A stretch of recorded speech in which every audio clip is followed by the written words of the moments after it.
그리고 66권이 만들어지는 기간은 얼마나 걸렸느냐면 한 1600년 정도에 여기에 저자는 한 40여 명이 등장을 하는데, 우리 어떤 사람의 얘기를 들어보면 같은 얘기를 하는데 이 사람 얘기, 이 사람 얘기가 틀려져. 왁구가 잘 안 맞아. 근데 성경은 다른 사람이 각자 시대도 다르고 다른데 이 성경은 그냥 다 굴러가서 어디 구슬을 깬 것처럼 다 맞아. 왜 이렇게 이게 가능하냐면 성령의 감동으로 쓰여진 것이기 때문에 가능하다는 거예요. 성령의 감동. 자기의 지식으로 쓰여진 게 아니라 하나님의 감동으로 되어진 책이기 때문에 가능하다는 거예요. 이 사람 저 사람의 생각이 주어진 것이 아니라 하나님의 생각이 주어진 것이기 때문에 가능하다.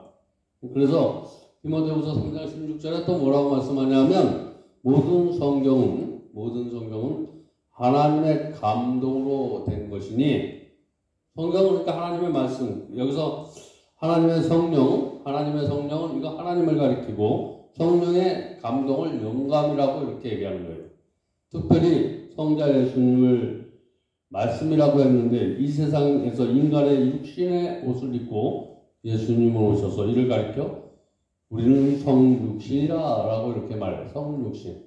그래서 요한복음 1장 14절에 뭐라고 말씀하냐면 말씀이 육신이 되어 우리 가운데 거하심에, 말씀이 육신이 되어 우리 가운데 거하심에 우리가 그의 영광을 보니 아버지 독생자의 영광이요 은혜와 진리가 충만하다. 진리라는 거예요. 진리. 어쨌든 우리가 중요한 것은 예수님 자신이 진리라는 거예요. 그래서 우리는 예수님을 바라보면 저와 여러분이 진리대로 살을 수 있는 거예요. 성경이 진리라는 사실은 여러 군데 있는데 시편 110편 10절을 보시면 뭐라고 기록돼요? 주님의 말씀은 내 발의 등이요 내 길의 빛이다.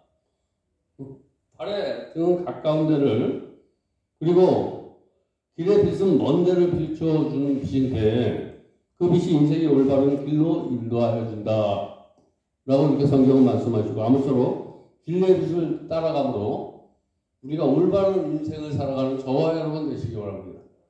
우리가 하나님의 말씀대로라면 올바른 인생을 살아가, 그리고 올바른 인생만 살아가는 것이 아니라 복된 인생길을 살아갈 수 있다는 사실을 꼭 기억하시기 바랍니다. 그래서 올바른 인생을 살면 뭐가 오냐? 올바른 인생을 살면 복은 저절로 온다라는 거예요. 여러분 복 받고 싶습니까? 그러면 올바른 인생이 하나님의 말씀대로 사는 사람은 언젠가 하나님이 복을 주셔. 하나님의 말씀대로 살면 반드시 복이 온다. 그러면 진리가 있고 진리의 빛이 있는데, 진리의 빛은 빛. 진리가 있는데 진리의 빛. 진리의 열매가 있다는 거예요. 진리가 있는데, 진리의 빛이라는 얘기는 진리가 있는데 왜 빛이 있을까? 진리를 대로 살면 빛이 있다는 거예요. 열매가 있다는 거예요. 반드시 열매는 무슨 열매가 있느냐면 생명의 길을 보장받아. 영원히 죽어도 죽지 않아. 우리가 육신의 옷을 죽어도 죽지 않아. 생명의 길이 보장받고 또 축복을 받아. 축복. 그리고 승리의 길로 인도하신다. 진리대로 살면 이 세 가지 축복이 꼭 저와 여러분의 삶 속에 있는 줄 믿으시기 바랍니다. 그러면 생명의 길은 무엇인가? 첫째, 생명의 길. 성경 보면 인간은 죄와 사망에 가리켜 어둠을 비유하고 있는데, 그래서 죄로 인해 인간의 육적으로 죽을 뿐이라 영적으로도 죽을 수밖에 없었는데, 그래서 그 영혼을 두려움과 허무가 있어. 그러니까 인생을 살면 두려움과 허무가 있는데, 그래서 지옥 갈 수밖에 없는 저와 여러분이 하나님의 진리의 말씀을 통해서 거듭나는 거야. 지옥 갈 인생이 천국 가는 인생, 이것을 진리의 빛이라고 해요. 저와 여러분이 오늘 지옥 갈 인생이 오늘 하나님의 말씀을 듣다가 천국 가는 거야. 지옥은 남을 미워하고 원망하고 우울하고 이랬던 그 말씀이 기뻐지고 즐거워지고 행복했다면 빛 가운데 오신 하나님의 말씀이 내 가운데 임하셔서 그래. 하나님이 나를 올바른 길로 아, 이거 아니야. 이거 근심해봤자 아무 너한테 소용이 없어. 그래서 기쁘게 사는 것보다, 허무하게 사는 것보다 기쁘게 살고, 남을 용서하며 살고 사랑하며 사는 게 더 낫다라고 이렇게 그러면서 그런 마음으로 바꿔주시면서 저와 여러분에게 평안과 기쁨을 주신다라는 거예요. 이게 승리야, 승리. 오늘 저와 여러분의 삶을 바꿔주시면서 승리케 하시는데 이전 생각들을 버리게 하시고 평안과 기쁨을 줄지 믿습니다. 오늘 아무리 어떠한 어렵고 힘든 문제를 가져왔든지 그 문제 속에서 자유함을 주실 줄 믿습니다. 마가복음 6장 16장 2절에 또 뭘 안식 후 첫날 매일 일찍 해돋을 때 그 무덤으로 가며 부활의 새 아침이다라는 거예요. 오늘 말씀을 들으면서 새롭게 변화되시기 바랍니다. 이전 것은 지나갔으나 보라 새 것이 떴다. 새로운 마음을 가지고 우리가 출발해요. 조금 전에 여기에서 왔던 그 마음이 어디로 갔는지 나도 몰라. 내 문제가 산같이 많지만 그 문제가 어디 갔는지 몰라. 이 문제 가지고 고민할 바에야 더 하루라도 열심히 살자. 라고 이렇게 생각하다면 그 진리의 하나님의 말씀이 내 가운데 빛으로 나타나는 거예요. 그래서 요한계시록 21장 23절에 우선은 해와 달의 비침이 쓸데없으니 이는 하나님의 영광을 비치고 어린 양이 그 등이 되십니다. 저와 여러분이 그 빛은 쓸데없는 것에 비치지 않는다라는 거예요. 쓸데없는 것. 그 빛은 저와 여러분이 미래를 향해서 가는 사람에게 근심하는 사람에게 그 빛은 비치지 않아. 소망을 가지고 열심히 살아가는 사람에게 그 빛은 능력의 빛이 될 줄 믿습니다. 근심하는 자에게 그 빛은 아무 소용이 없어. 걱정하는 사람에게 그 빛이 아무 소용이 없어. 그러나 이 빛을 내던지고 하나님을 향해서 달려가는 자에게 빛이 희망이 되고 소망이 되신다. 이것을 생명의 말씀이다. 그래서 요한복음 14장 6절에 뭐라고 말씀하냐면 네가 생각하는 것 길 아니야. 네 방법이 길이 아니야. 네 방법이 길이 아니야. 그러면서 뭐라고 하냐면 예수께서 내가 곧 길이요. 내가 말하는 대로 사는 게 길이라는 거예요. 그대로 가야지만 네가 천국을 가고 복받고 승리하고 축복받는다. 내가 길이요 곧 진리니 생명이 나로 말미암지 않고는 아버지에게 올 자가 없느니라. 우리가 아버지로 올 자가 없다라는 건 말씀 속으로 들어갈 수가 없는 거예요. 말씀이 내 안에 축복으로 나타날 자가 아무도 없다라는 거예요. 저와 여러분의 방법으로는 하나님의 말씀의 축복을 받을 수가 없어. 예수의 방법대로만 해야지 하나님의 말씀이 내 안에서 복이 되어질 줄 믿습니다. 근데 왜 우리가 복받는 성도가 되지 못하냐면 하나님의 말씀을 내가 사용하려고 그래. 예수님이 사용하지. 그래서 예수 이름으로 떠나가라 라고 해야 돼.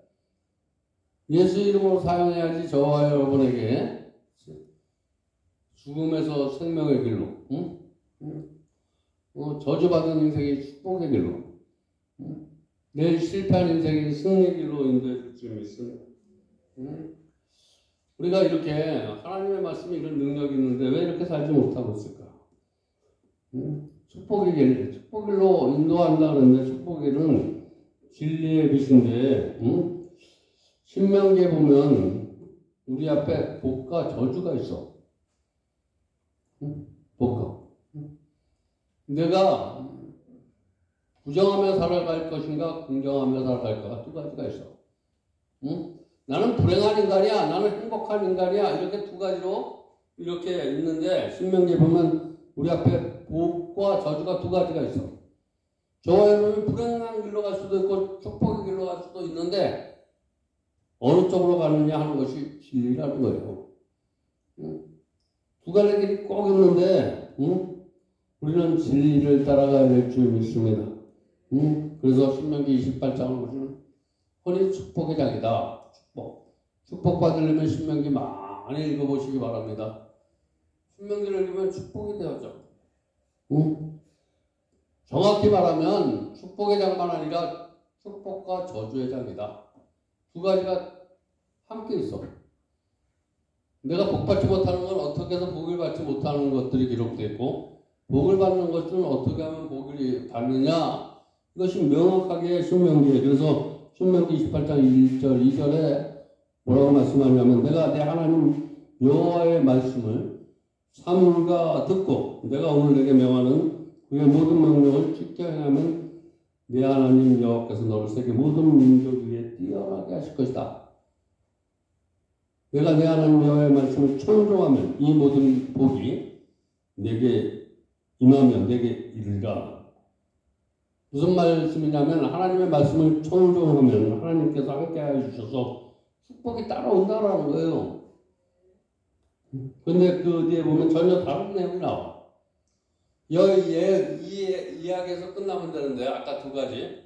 그 뒤에 신명기 28장 15절에 또 뭐라고 말씀하냐면, 내가 만일 내 하나님 여호와의 말씀을 순종치 아니하면, 순종할 때와 순종치 아니하면 내가 오늘 내게 명하는 그 모든 명령과 규례를 지켜 행하지 않으면 이 모든 저주가 내게 임하여 내게 이를 것이다. 응? 우리가 하나님의 말씀을 따라 살자면 엉뚱한 곳으로, 축복의 길로 가지 아니하고 엉뚱한 곳으로 가서 저주를 당하게 된다라고 이렇게 신명기에 이렇게 말씀하는데, 우리 저주받는 인생 하나도 없기를 바랍니다. 예수 그리스도 믿는 저와 여러분이 축복받아야지. 우리 아브라함과 롯의 이야기가 분명히 이것을 뒷받침하고 있어요. 아브라함은 하나님의 말씀, 가나안을 떠나지 않았어요. 아무리 힘들고 어려워도 이 가나안에서 살았어요. 롯은 힘들고 어려우니까 자기 방법을 택해 갔어. 그래서 소돔과 고모라가 되었어. 영원히 죽을 수밖에 없는 길을 갔다라는 거예요. 아무리 힘들고 어렵더라도 예배에 승리하시기 바랍니다. 늘 말씀을 사모하는 저와 여러분 되시기 바랍니다. 아무리 힘들고 어렵더라도 예배 드리다 보면 하나님께서 축복의 길로 자꾸만 인도해 주셔. 내 인생이 정말 불행한 인생이다라고 생각했던 그 인생을 자꾸만 바꿔줘. 남을 미워하는 마음도 예배 드리다 보면 자꾸만 그 사람을 용서하게 되고, 그 사람을 위해서 기도하게 되고, 예배 드리다 보면, 저도 이 예배를 드리다 보면 좀 전에 미웠던 말씀이 하나님의 말씀을 전하다 보면 또 용서가 되고, 이럴 때가 너무나 많아요. 하나님의 말씀은 전하는 자나 듣는 자가 다 복이 될 줄 믿습니다. 전하다가 복받고, 듣다가 복받고, 행하다가 복받고. 창세기 13장 13절에 보면 아브라함이 가나안 땅을 거주하였고 롯은 그 지역에 도시를 머무르니 그 장막을 옮겨 소돔까지 이르렀더라. 맨 처음에는 내가 세상에 나가서 뭔가 열심히 벌어서 하나님의 말씀을 좀 떠나서 이런 생각으로, 막연히 이런 생각으로 내가 내 가정을 위하는 것 같아.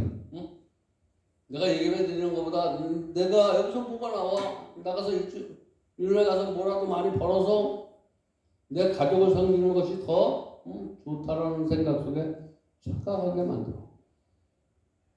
이렇게 꼬셔가지고 살살 된 게 어디까지 이르게 되느냐면, 나는 이제 하나님과 맨 처음에는 그래도 두려운 마음이 생겼고, 근데 이제 그런 마음이 하나도 없는 소돔과 고모라 같은. 소돔과 고모라라는 것은 아주 냉랭해졌다라는 거예요. 감각이 없어졌어. 어떤 일이 있어도 저와 여러분 삶이 힘들고 고난 가운데 있더라도 꼭 예배에 승리하시기 바랍니다. 말씀 듣는데 성공하는 저와 여러분 되시길 바랍니다. 어느 목사님의 간증인데, 어느 경영하는 회사를 방문했는데, 벤처 기업인데 이 사람은 첨단 기능의 기계들을 파는 회사야. 모든 것이 최신형, 최고급으로 세팅되어 있는데 어울리지 않게 작은 책상서부터 방 안에 낡은 성경들이 쫙 놓여 있어. 그래서 물었어. 아니, 첨단 장비들이 어울리지 않게 이 성경책이 거기에 놓아두는 거죠. 그랬더니 성도가 빙그레 웃으면서 이렇게 대답했다라는 거예요. 성경이야말로 최고의 첨단 장비다. 여러분 세상 살아가는데 여러 가지 지금 인공위성이 발달되고 뭐가 발달되고 이것보다 더 발달된 게 성경이다. 여러분 어떤 것들을 우리가 찾으면 거기서 오는 것보다 즐거움보다 최고의 즐거움이 성경에 있다라고 이렇게 말씀하는 거예요. 최고의 행복을 찾으려면 성경을 사모하시기 바랍니다. 세상에 아무리 좋은 것도 행복을 주지 못한다는 것을 이 해사를 경영하면서 아는 거야. 아무리 세상에 좋은 집, 세상의 모든 명예 이런 것이 다 내가 가지고 있는 성경보다 더 못하다라고 이렇게 생각되는 사람은 정말 축복받은 인생이다. 오늘 성경 들고 다니는 게 부끄럽습니까? 예배 오는 게 부끄럽습니까? 이런 생각이 들거든 내가 저주의 길로 가는 거야. 응? 오늘 예배 오고 하나님 말씀 듣는 시간이 즐거워지시기 바랍니다. 오늘 내가 여기 오는 것들이 부끄러워져. 시편 1편에 보면 복 있는 사람들 2절 3절에 복 있는 사람들 1절은 복 있는 사람들이라고 했고 2절 3절에는 뭐라고 말씀하냐. 오직 여호와의 율법을 즐거워하며 그의 율법을 주야로 묵상하는 자로다. 그는 시냇가에 심은 나무가 철을 따라 열매를 맺으며 그 잎사귀가 마르지 아니함과 같으니 그가 하는 모든 일이 다 형통하리로다. 말씀을 묵상하는 자 곧 진리를 따르는 자야. 진리를 따르는 자. 하나님의 말씀대로 살려고 하는 자는 모든 것이 안 되는 것 같지만 되게 해주신다는 거예요. 지금은 막혀있고 힘들고 어려운 것 같지만 하나님의 말씀대로 사는 사람은 다 잘 되게 해주신다. 아무쪼록 저와 여러분이 진리이신 예수님 그리고 진리의 말씀을 잘 따라감으로 축복의 길로 인도받으시기를 정말 주님의 이름으로 축복드립니다. 오늘 또 승리의 길 실제로 승리의 길은 빛은 우리를 승리의 길로 인도하기 때문에 승리할 수밖에 없어. 말씀대로 사는 사람은 승리 안 할 수가 없어.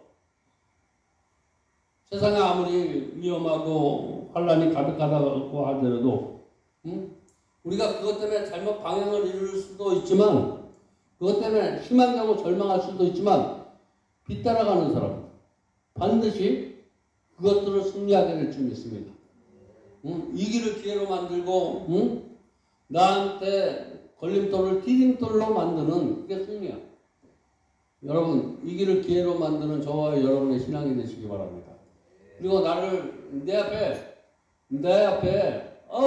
저놈 때문에 내 인생이 이렇게 되었다라는 것 때문에 저 사람 때문에 내가 하나님을 더 알았다라고 하는 게 디딤돌이야.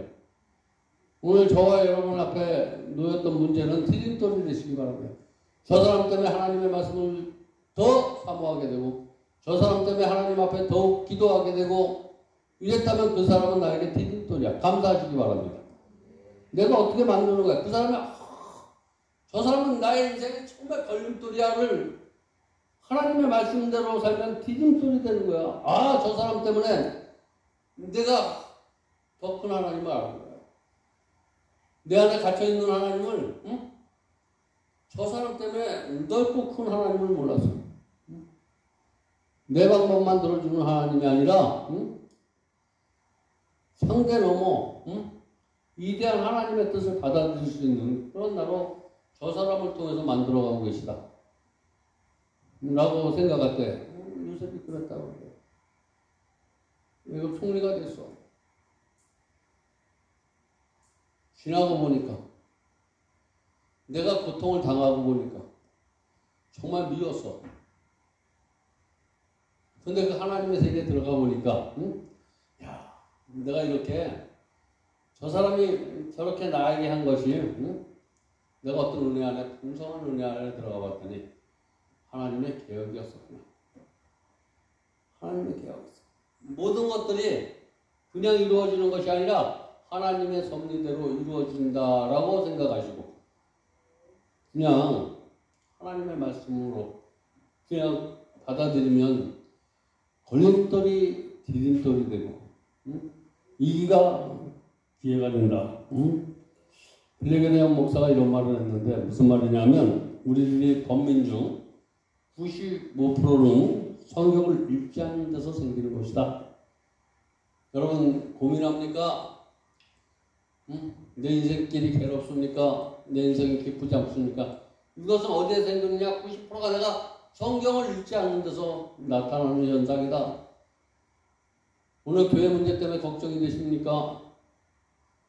내 사업 문제 때문에 걱정이 되십니까? 사람 때문에 걱정이 되십니까? 건강 때문에 걱정이 되십니까? 이 모든 문제가 무엇 때문에 생기느냐? 걱정은 다 성경을 읽지 않는데 성경을 읽다 보면 감사하게 돼요. 모든 것들이 그냥 있어지는 것이 아니라 하나님의 섭리야. 이것을 통해서 하나님이 나를 만지고 계시는구나. 하나님이 나를 깨닫고 계시는구나. 오래전 어떤 형무소에서 일어났던 일인데 어떤 한 병사는 탈영 후 민간인들에게 가서 총기를 난사해서 살해를 했어. 또 한 사람은 월남에 참전하다가 화가 나서 동료들의 총기를 발사한 그런 두 사람이 있었어.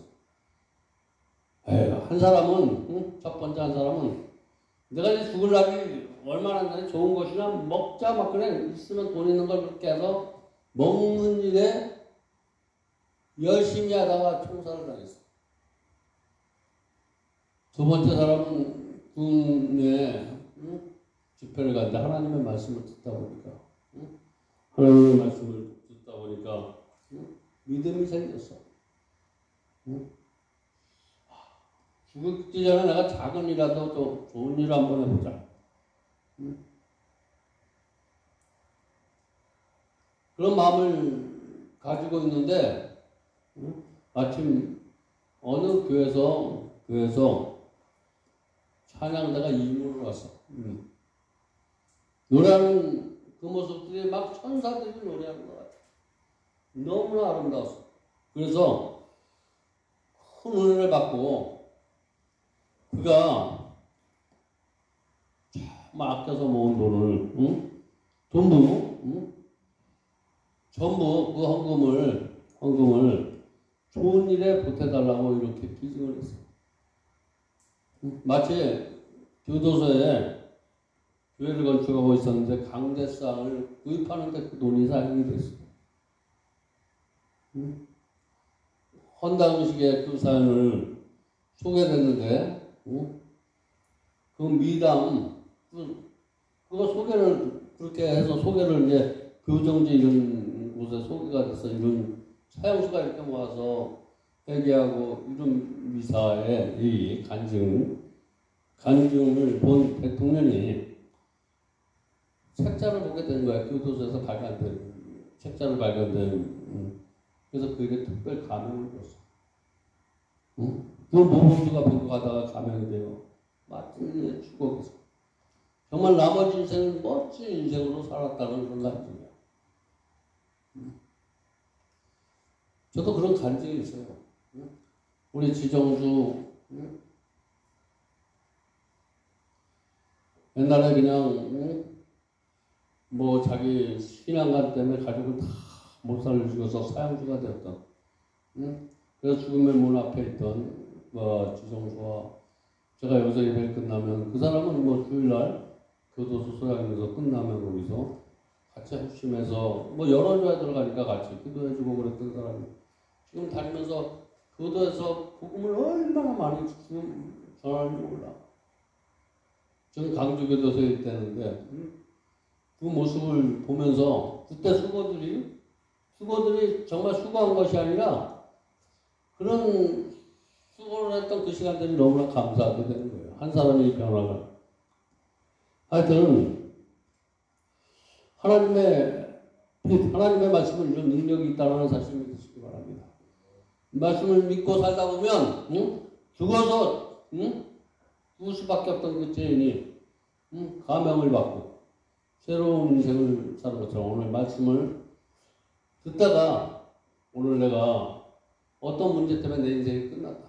나는 이제 사역을 어떤 사람 때문에 내 인생이 정말 사랑하는 부인 때문에 자녀 때문에 내 인생이 끝났다라고 생각했던 그러나 남은 인생 이제 다른 곳으로 턴을 들어서 천국을 향해 마음을 돌려서 그렇게 하나님께서 먹게 사용하는 그것이 빛이다. 아무쪼록 진리가 나의 빛이 되어서 이런 신앙 고백을 가지고 그리고 말씀을 따라 올바른 인생을 살다가 복된 인생을 살아가는 저와 여러분의 인생이 되기를 주님의 이름으로 축원드립니다. 기도하겠습니다. 하나님 감사합니다. 오늘도 귀한 말씀을 은혜 받게 하시고 깨닫게 해주시니까 감사합니다. 예수님의 이름으로 간절히 기도드렸습니다. 아멘. 우리 854장 주여 이 손을